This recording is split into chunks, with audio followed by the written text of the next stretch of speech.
What if the darkness that's coming isn't about fear, but revelation? What if on May 12, 2025, the world isn't shutting down, but tuning in? This isn't about eclipses or catastrophes. This is about consciousness. The Pleiadians have long spoken of a time when humanity would be given a pause so powerful, it would feel like time itself stopped breathing. In this video, we explore what the 14 days of darkness really mean, not in superstition, but in sacred transmission. Prepare to be guided, not warned. And comment below, I am ready to receive divine light. Subscribe now to Soul Info to stay anchored in this frequency, this cosmic silence before the inner storm. It began with a stillness. One you couldn't hear, but could feel. Days before May 12, people around the world started waking up with a strange sense of waiting. Not dread, not confusion, but something deeper, like the earth herself had paused mid-breath. Animals grew quieter. Birds stopped their morning chatter. And for those who listened closely, it was clear, something sacred was preparing to land. In the ancient texts passed down through starseed lineages, there's mention of a moment called the Great Still. It's a prelude not to destruction, but to initiation. The Pleiadians call it the zero-point recalibration. In this state, the chaotic waves of thought are pulled into silence and the soul is given a reset. This silence isn't empty. It's alive. It carries information that can't be accessed when the world is too loud. A woman in Argentina who'd been tracking celestial patterns for decades shared that her compass began spinning slowly a week before May 12. No solar flares, no geomagnetic storms, just silence so profound that her internal sense of time dissolved. It's happening across the globe. The outer world dims so the inner truth can shine. That's the real storm, an emotional and spiritual upwelling so deep, only stillness can hold it. If you've noticed strange dreams, memory lapses, or a strong desire to withdraw from external life, you're already feeling it. This darkness isn't a loss of light, it's the shedding of illusion. It's not loneliness. It's the sound of the Creator pressing pause so your soul can speak without interruption. And the moment this silence fully settles, something extraordinary begins to unfold. Your inner compass stops aligning with survival and begins syncing with divine assignment. The darkness isn't here to take anything from you. It's here to give you back everything your soul forgot it asked for. The veil between dimensions is thinning. On the second night of this planetary blackout, something began to shift. People who had never believed in other realms started waking up at exactly 3:33 a.m., the Pleiadian signal hour. They weren't alone in their rooms, yet no one was physically there. The veil wasn't breaking. It was dissolving. Dimensions began folding into each other like pages in a divine manuscript, and for the first time in millennia, humanity was beginning to read again. The Pleiadians have always taught that Earth exists within a layered matrix of frequencies. But for most of human history, we've been tuned to the densest station: matter, logic, time. Now, during these 14 days of cosmic silence, the higher stations become clearer. It's like tuning in old radio. Suddenly, you hear your ancestors whispering, you feel timelines collapsing, and you sense light beings walking beside you. A young man in Iceland shared how he sat in total darkness, eyes open, yet began to see luminous forms dancing across the room, not with his sight, but with his soul. Geometries, light codes, faces of unknown beings flickered in and out. He didn't weep from fear. He wept from the undeniable truth: we are not and have never been alone. The veil was never a wall. It was a lesson in perception. Even science begins to catch up in moments like this. Quantum physicists report particles behaving as if they observe themselves. Equations stop balancing in traditional ways. It's not that reality is breaking, it's revealing. It's showing us that beneath the mechanics is magic, and beneath the logic is light.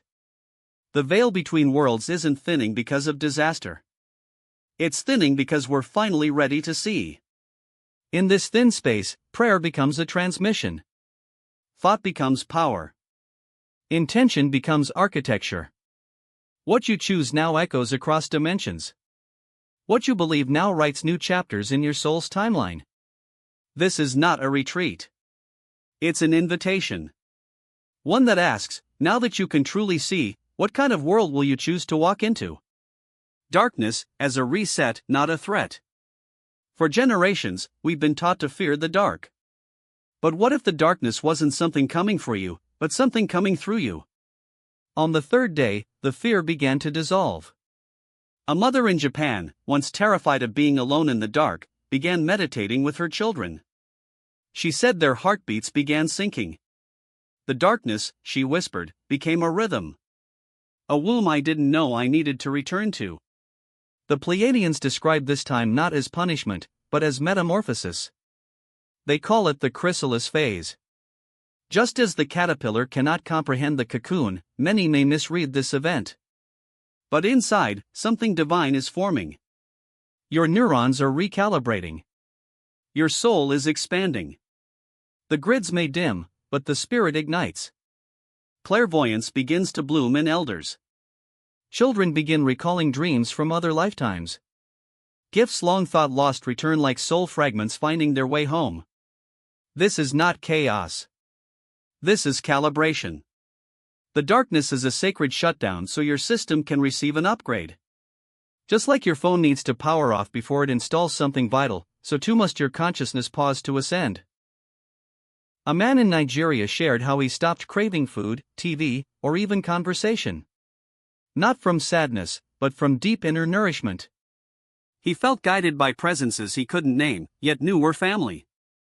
The spiritual hunger we've long tried to satisfy externally was being replaced by a timeless fullness. And this wasn't isolated, it was happening in waves, globally, silently, in sync. When humanity wakes up on the 15th day, we will not be the same species. Not because of devastation, but because we were gifted sacred time to turn inward, reflect, and remember. The Pleiadians say this moment is part of a greater prophecy called the Still Earth sequence. Every few thousand years, Earth takes a deep breath, not to collapse, but to remember. May 12, 2025 marks such a breath. An inhale so vast, it silences clocks, quiets satellites, and awakens the soul. On the fourth day, people didn't just feel silence, they felt presence. The earth turned inward.